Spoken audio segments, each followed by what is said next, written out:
Merci pour votre fidélité à Nana FM. Toutes nos excuses pour ce retard. Et bienvenue au débat de Nana FM. Le Togo compte à ce jour 271 décès liés à la maladie au coronavirus. 175 personnes sont toujours actives. Ces dernières 24 heures, 6 des 972 personnes testées sont positives.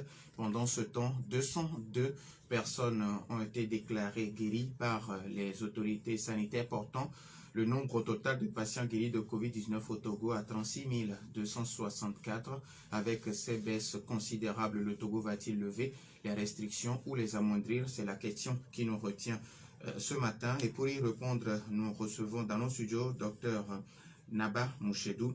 Il est chef division santé communautaire et personnes âgées au ministère de la Santé. Docteur, bonjour. Bonjour, Monsieur Norbert. Bonjour aux fidèles auditeurs et auditrices de Nana FM. Alors, ces auditeurs ont la possibilité d'intervenir dans ce débat, soit sur la page Facebook de Nana FM ou via téléphone sur le 91 09 71 71 ou le 96 61 58 58 avec Romé Aziablé à la mise en onde. Je m'appelle Norbert Djouradi.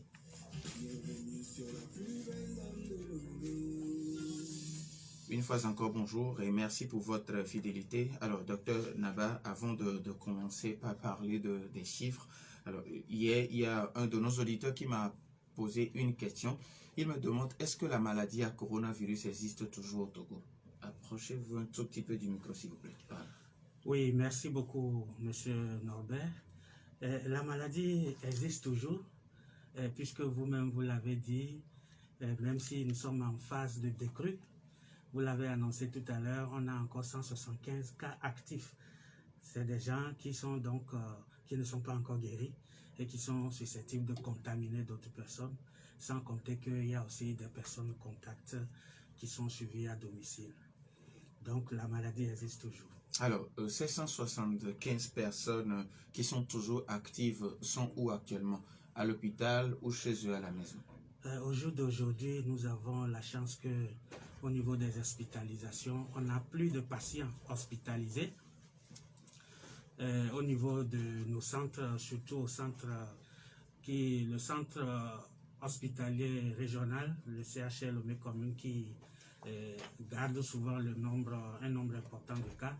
Depuis ces derniers temps, le nombre a chuté jusqu'à ce qu'il y ait plus de cas graves hospitalisés au niveau du CHR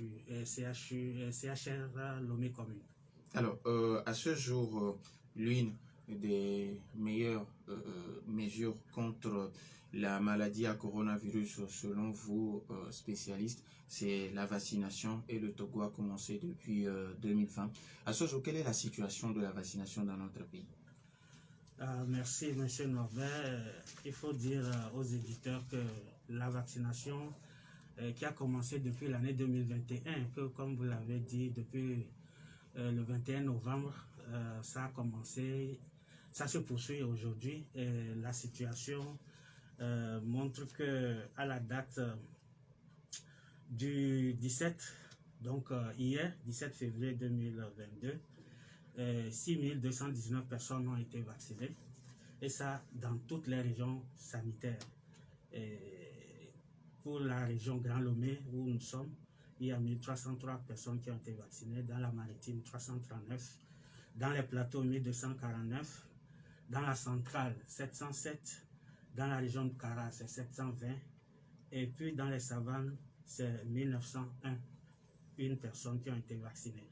Donc au jour d'aujourd'hui, on continue pas vacciner les gens, mais il faut rappeler que du 21 novembre au 21 décembre, il y a eu une campagne intensive de vaccination qui a fait qu'au total, 28 213 personnes ont été, excusez-moi plutôt, 846 personnes, 846 000 personnes à peu près ont été vaccinées au cours de cette deux quinzaines, ce qui fait une moyenne de 28 213 personnes vaccinées au cours de ce mois-là. Et la vaccination se poursuit. Et aujourd'hui, j'ai donné les chiffres, mais si on compte depuis le 22 février jusqu'à ce jour, on peut dire que la vaccination s'est poursuivie. Vous avez dit le 22 février. c'est plutôt Non, le le 22 22 janvier. décembre plutôt, Ok. 22 décembre, puisque la campagne intensive a pris 21 novembre au 21 décembre. Donc, après la campagne intensive, la vaccination se poursuit. Et donc, depuis le 22 décembre jusqu'à ce jour, on a 112 035 personnes vaccinées depuis le 22 décembre jusqu'à ce jour. Et donc, c'est les chiffres les plus récents concernant la date du 17 février que je vous ai donné. 6 567 cas vaccinés par jour en moyenne. Voilà. Donc, si nous voulons regarder un peu en arrière, disons au février, du 1er au 15 février, il y a 98 508 personnes qui ont été vaccinées. Et donc, vous voyez que ça se poursuit, mais la moyenne, là, que je donne, à peu près 6 000 personnes vaccinées par jour, c'est un peu en deçà de ce qu'on observait au moment des quinzaines. Donc, la campagne se poursuit et ça s'élargit aussi aux enfants. Pas aux enfants, on devrait dire aux adolescents de 12 à 17 ans. Alors, parlant des enfants de 12 à 17 ans qui doivent nécessairement se faire vacciner, à ce jour, quelle est la situation au niveau des enfants? Alors, au niveau des enfants adolescents, on peut dire que c'est qu'en 9 295 adolescents, donc de cette tranche-là, 12 à 17 ans, ont reçu la première dose. Et il y a 403 qui ont déjà reçu la deuxième dose. Donc pour la tranche d'âge de 12 à 17 ans. Maintenant, au-delà, c'est ça, les 18 à plus, ce sont les chiffres que je viens de donner. Et si on prend pour les 18 ans et plus, d'une manière globale, nous avons 28% qui sont totalement vaccinés. Donc 28% de la population togolaise de 18 ans et plus ont été vaccinés. Et 36% ont reçu au moins la première dose. Alors, on sait qu'actuellement, nous n'avons que 175 personnes qui sont actives par rapport à 1000, 2000, 3000, 5000 qu'on connaissait avant. Est-ce qu'aujourd'hui, vacciner encore la population est encore important? Oui, la vaccination, elle est encore importante parce que notre vaccination vise un but bien précis, c'est pour qu'on puisse avoir une immunité dans l'ensemble de la population, donc l'immunité collective. Et les chiffres pour avoir l'immunité collective sont autour de 70%. Donc vous voyez que nous sommes à 28%. Et donc on a encore beaucoup d'efforts à faire pour qu'on puisse espérer avoir cette immunité collective au sein de la population. Donc la vaccination, il faut continuer, il faut poursuivre cette vaccination-là. Et encourager les gens qui n'ont pas encore fait même la première dose, parce qu'il y en a encore dans nos communautés, à faire ces premières doses, à faire la deuxième dose et puis la dose de rappel. On va continuer pour qu'on puisse atteindre l'objectif de 70% de personnes vaccinées dans notre population. Alors aujourd'hui, certains enfants, la tranche 12-17 ans, on sait que ce sont des enfants qui sont dans des classes d'examen, que ce soit au CM2, que ce soit en 3e, que ce soit en première ou encore en terminale. Est-ce que les enfants qui ne vont pas se faire vacciner ne vont pas prendre part aux examens? Je ne le pense pas, je ne pense pas que... Bon, au cas où l'entrée de la classe d'examen serait subordonnée à la présentation d'un pass vaccinal. Ce n'est pas pour le moment d'actualité.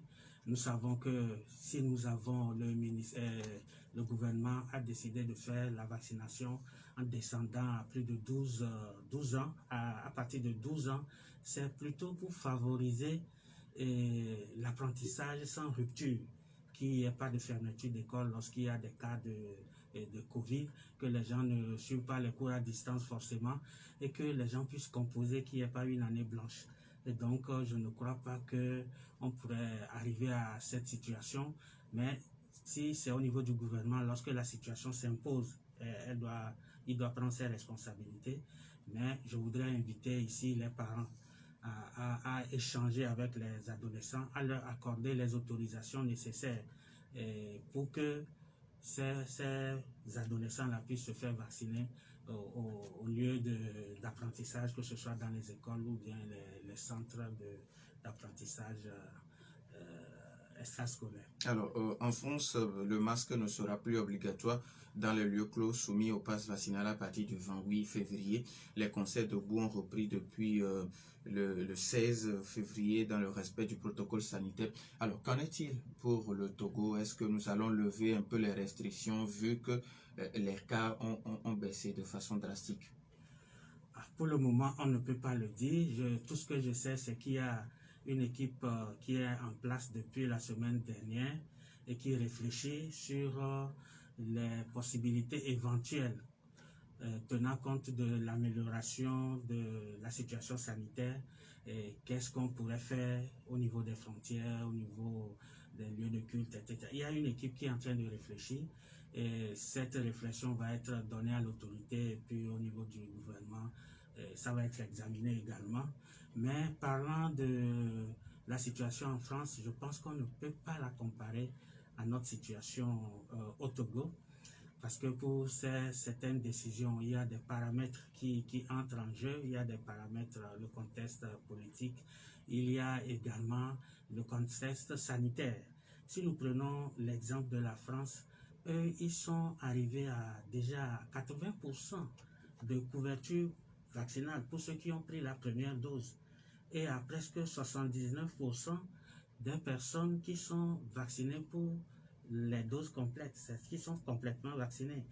Si vous prenez donc 79% en France, selon les chiffres de la Direction générale de la santé française, et vous comparez ça à nos 28%, vous voyez que nous ne sommes pas dans le même contexte sanitaire. Et donc ce qu'on écoute ailleurs, il ne faut pas qu'on se dise que d'emblée ça va être fait chez nous. Mais on sait également que les gens l'ont dit dans un contexte bien précis où il y a le pass vaccinal qui est de rigueur. On a dit qu'on va laisser tomber les masques, mais ce n'est pas systématique. Dans les transports, on a dit que les masques vont continuer. Là, dans les lieux clos qui ne sont pas soumis à un pass vaccinal, le masque est obligatoire. C'est seulement dans les lieux clos qui sont soumis à un pass vaccinal que les gens envisagent de laisser tomber le masque. Et je pense que c'est le contexte sanitaire où la couverture quand même de personnes complètement vaccinées est importante. Je le disais tantôt, 119%. On peut dire que l'immunité collective quand même est atteinte et on peut s'autoriser certaines choses.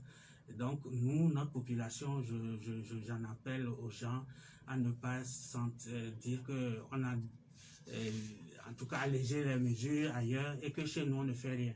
Il faut comparer le contexte, les contextes politiques, les contextes surtout sanitaires. Nous avons 91 09 71 71 ou le 96 61 58 58. Les auditeurs ont maintenant la possibilité de nous appeler sur ces deux numéros, de réagir sur notre page Facebook. Alors, docteur, vous êtes également chef division santé communautaire et personnes âgées. Au niveau des personnes âgées, quelle est votre mission? Alors, au niveau des personnes âgées, nous avons la mission de faire en sorte que les personnes âgées puissent avoir accès à des soins et faire en sorte qu'il y ait des services dédiés, mais en travaillant conjointement avec les hôpitaux pour avoir des centres spécialisés pour la prise en charge des personnes âgées. Nous travaillons également dans le cadre de la lutte de la prévention. Docteur, nous avons un premier auditeur en ligne. Nana FM, allô? Allô? Oui, c'est Max. Oui, Max Dadido Gomé. Allô? Oui, allô? Oui, allez-y. Bonjour à votre invité. Bonjour, Bart. Je voudrais poser cette question. Il parle du contexte sanitaire. Oui. Il a pris l'exemple de la France par rapport au Togo. Jusqu'à présent, il était annoncé que au mois de janvier, la CEDEAO déciderait de l'ouverture des frontières, du moins dans la zone CEDEAO. Jusqu'à présent, aucune information. Parce puisque je pense que la CEDEAO attend toujours le OK de l'Union européenne. Maintenant, pour les vaccins, je voudrais savoir, c'est une question que j'avais déjà posée, l'immunité, cela a quelle durée? Parce que moi, d'après mes observations, l'immunité ne dure pas plus de 2 mois, tout vaccin confondu. Est-ce que après la 3e dose, il faut atteindre les 60% avant que les frontières ne sortent? Parce que c'est disparate. Quand on parle de la CEDEAO, ce n'est pas le même taux de vaccination qu'on a au Togo au Ghana, par exemple. Une remarque à vous, M. Norbert Douadi. Oui. Vous posez chaque fois la question pour ce qui est de la vaccination de plus de 12 ans, de savoir si on va interdire l'accès aux enfants. Je pense que c'est une question à ne plus poser. D'accord. Parce que c'est une question qui fait peur aux parents et les met dans des détresse. D'accord. Merci pour la remarque. Merci. Donc, si vous voulez, je peux terminer. Oui, allez-y. Et le port de masque, moi-même j'ai eu à le subir. J'étais en partant vers Paris. J'étais avec mes petits-enfants et 16 enfants. Mes petits-filles et 16 enfants. On arrive au niveau de Sanguera, on nous arrête pour défaut de port de masque. Et j'explique et à l'agent que je suis avec ma famille. Nous sommes dans une voiture privée qui est climatisée en plus. C'est pas pour vous penser que je le dis. Une voiture fermée hermétiquement. Que quand nous sommes à la maison, nous ne portons pas de masque entre nous. Pourquoi dans la voiture ils exigent? J'ai insisté que je devais payer 6 000 francs. Est-ce que c'est normal? Merci, bonne journée. Bonne journée à vous aussi. 91 09 71 71 96 61 58 58. Donc avant de répondre, il y a à côté Conco qui écrit sur la page Facebook comparaison n'est pas raison. Ce qui arrivait aux Français lors de cette pandémie est différent des cas de chez nous. Vacciner les enfants ne cause pas de problème, mais il faut choisir de bonnes personnes pour conscientiser les parents avant des mots-clés et non des exemples de la France. Le Togo, c'est la France et la France, c'est la France. Nous avons un autre auditeur. En FM, allô? Oui, allô. Bonjour. Monsieur Joshua. Monsieur Dollar. C'est? Dollar. Oui. Ok, allez-y. Ils n'ont qu'à assouplir les barrières et autres là. Je pense qu'il faut assouplir cela. Au Togo, la maladie ne fait pas trop d'urage en tactique. Déjà 2, 3, mais dans la 2, 3e année, déjà, on peut toutefois dire qu'il n'y a pas assez d'engouement au niveau de ce qu'on répond en termes de. Donc, ils n'ont qu'à assouplir les trucs et ouvrir les frontières.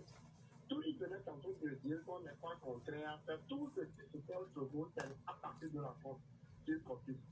Donc, pourquoi attendre que quand les gars nous disent que non, on ne va pas se tuer au contraire de la France, pourquoi que tout ça, c'est un faux problème. Donc, on est de plus en France, tous les pays de la France qui n'ont pas de même les États-Unis et la France. C'est comme si on leur donnait des injonctions pour les appliquer dans leur pays. Merci. Merci, monsieur Dollar. Nana FM, allô? Allô? Allô? Oui, bonjour, Tata Raguel. Oui, bonjour. Bonjour, invité. Bonjour, Tata En Raguel. fait, pour les vaccinations Covid, là, vous ne faites que parler de l'Europe, Nous ne sommes pas en Europe, mais nos yeux, nos oreilles, ils sont là-bas. Bientôt, quatrième vague, dose chez eux là-bas. Donc, on va passer toute nos vies pour se vacciner. Les Européens même sont fatigués. Ils décident maintenant de vivre avec ça. Pour les enfants là, il faut vacciner les enfants dont les parents sont d'accord. Et n'empêchez pas les enfants d'aller à l'examen. Sinon, les fondateurs ne vont pas avoir leur totalité de l'écolage. Et l'examen aussi, ça va traumatiser les enfants. aller justement avec ce problème de passe vaccinal Covid-là. Je vous remercie. Merci à vous aussi. Romain, on ne prend plus d'appel. Alors, docteur, d'abord, vous réagissez par rapport à la remarque ou bien à l'intervention de Akoté Konkoué qui dit ce qui arrive aux Français, c'est différent de ce qui arrive chez nous. Vacciner les enfants ne cause pas de problème, mais il faut choisir de bonnes personnes pour conscientiser les parents avec des mots-clés et non des exemples. Oui, je suis parfaitement d'accord avec lui. C'est dans ce sens que nous poursuivons la sensibilisation avec les médias de façon à faire comprendre aux parents que la vaccination des enfants a un double bénéfice individuel pour les enfants eux-mêmes, mais c'est les enfants qui vont nous permettre de rompre la chaîne de transmission de la maladie, parce que souvent ils portent la maladie, ils transmettent ça aux parents, mais souvent ils ne font pas vraiment la maladie, ils ne font pas les formes graves de la maladie. Et c'est pour ça que le gouvernement a décidé, dans notre population ici au Togo, quand on va prendre la pyramide des âges, c'est les plus jeunes qui constituent le bassin le plus important de population. Dans d'autres pays, ça peut ne pas être le cas. Et donc, nous devons prendre aussi les dispositions qui vont nous apporter un bénéfice dans le cadre de cette lutte-là. Par rapport aux questions de masse, qui pensent que les contextes sanitaires ne sont pas les mêmes.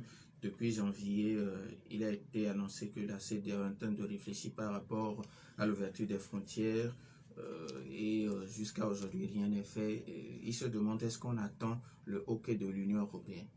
Je ne pense pas que l'Union européenne va donner le OK, va donner des interdictions. C'est vrai que nos pays ont des accords de coopération, ils ont des textes qui les lient. Et toutes ces décisions, souvent au niveau international, ce sont des décisions coordonnées. Et ils visent souvent à harmoniser les cas. La situation qui se présente actuellement au Togo, ce que j'ai dit à l'entame de l'émission, c'est que il y a un groupe technique qui est en train de réfléchir. Depuis la semaine passée, ce groupe-là a été mis. Et aujourd'hui, il est possible que ce groupe-là puisse donner des orientations préliminaires, des recommandations, des suggestions. Aujourd'hui, dans la matinée, et peut-être après l'émission, on va peut-être savoir un peu ce qui... Alors, mais je disais que ça, c'est un groupe technique au niveau du ministère. Les conclusions doivent être versées à l'autorité et puis au comité, au conseil scientifique qui va échanger aussi avec le gouvernement. Et donc, aujourd'hui, on ne peut pas dire sur quel levier il faut agir pour alléger les mesures barrières, mais les réflexions sont en cours et le paramètre d'ouverture des frontières est aussi un paramètre à considérer dans les mesures d'allègement. Est-ce qu'on va attendre les 60% parce que les taux de vaccination ne sont pas les mêmes dans les pays de la CEDEAO? Le Togo et le Ghana, ce n'est pas la même chose. Le Togo et le Bénin, le Togo et le Burkina. Est-ce qu'on va s'en tenir que chacun de ces pays atteigne 60% de l'immunité collective avant qu'on ouvre les frontières? Alors, si nous voulons attendre ça, il se peut même qu'on n'ouvre pas les frontières. Moi, je pense que lorsqu'on va alléger certaines mesures, il va peut-être falloir coincer, en tout cas serrer davantage d'autres mesures pour qu'on puisse, on va peut-être mettre des mesures supplémentaires au niveau des frontières de façon à pouvoir ouvrir les frontières par exemple. Donc pour le moment, je ne peux pas dire vraiment ce qui se passe lorsque les données sont analysées au niveau de chaque pays. Il y a l'OAS aussi, l'OMS aussi qui analyse les données. Et je pense que de façon coordonnée et concertée, des mesures plus générales peuvent être prises. Mais je pense que l'amélioration de la situation sanitaire fait que la population attend quand même qu'il y ait quelques mesures d'allègement par rapport aux mesures prises par les gouvernements. Donc nous sommes dans l'attente de ce qui va arriver. Alors, Mars toujours qui demande l'immunité dure... à quelle durée? Voilà, l'immunité par rapport au coronavirus, ce n'est pas une immunité définitive. Ce n'est pas comme dans d'autres maladies. Lorsque vous avez le vaccin, vous êtes protégé presque à vie, où vous risquez de ne pas faire vous ne pouvez plus faire la maladie. Pour le coronavirus, cette immunité-là, les scientifiques ont dit que cette immunité baisse au bout de 6 mois. On a constaté que cette immunité-là baisse. C'est pour ça qu'il faut une dose de rappel. Et surtout qu'il y a des variants aussi qui circulent, dont certains aspects n'ont pas été pris en compte au moment où on fabriquait les vaccins qui sont administrés actuellement. Donc on nous demande de faire des doses de rappel. Mais vous savez, ailleurs, c'est des virus qui sont de la famille des grippes.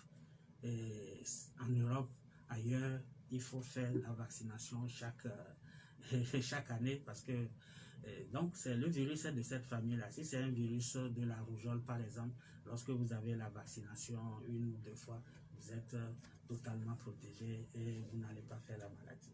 Mais nous ne sommes pas devant ce cas de virus.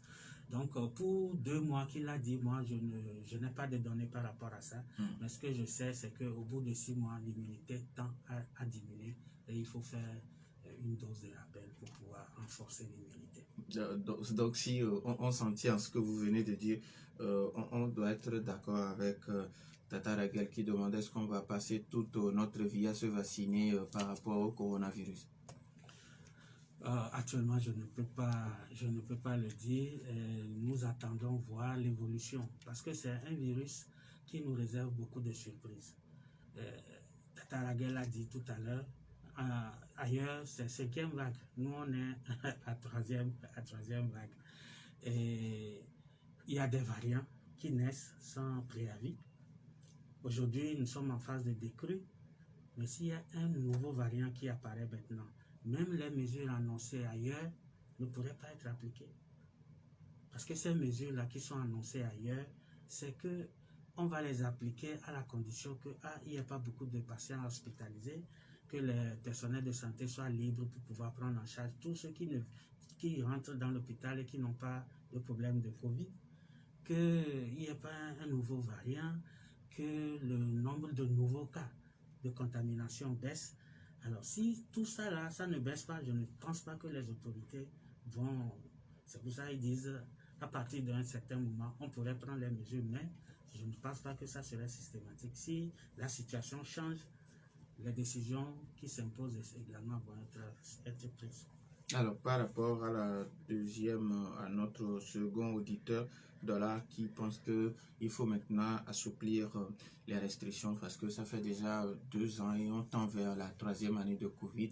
Donc, il faut forcément assouplir les restrictions. Je suis d'accord avec lui que ça va être un bénéfice pour la population, qu'on assouplisse les mesures, mais également il faut saisir le bon moment pour les assouplir. Parce que si on les assouplit très tôt, ce qu'on va gagner en termes de liberté, est-ce que ça vaut ce que nous aurons comme conséquence si on baisse les bras et qu'il y a un nouveau variant qui arrive? Et ça, c'est des paramètres à considérer.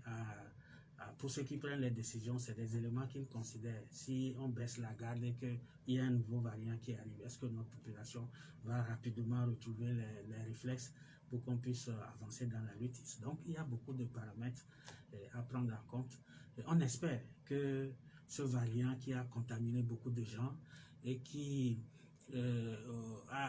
aurait donné peut-être une immunité pour des gens qui n'ont pas été testés. En tout cas, ils auront une certaine immunité.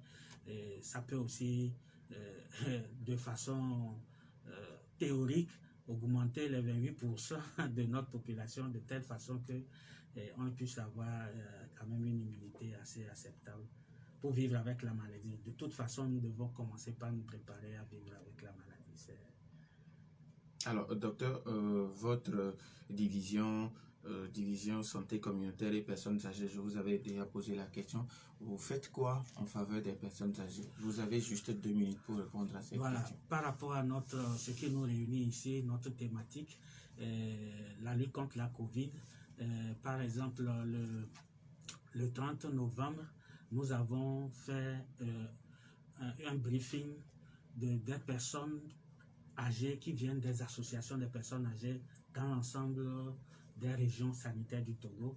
Et on les a briefés de façon à ce qu'elles puissent continuer le travail de briefing dans leur localité.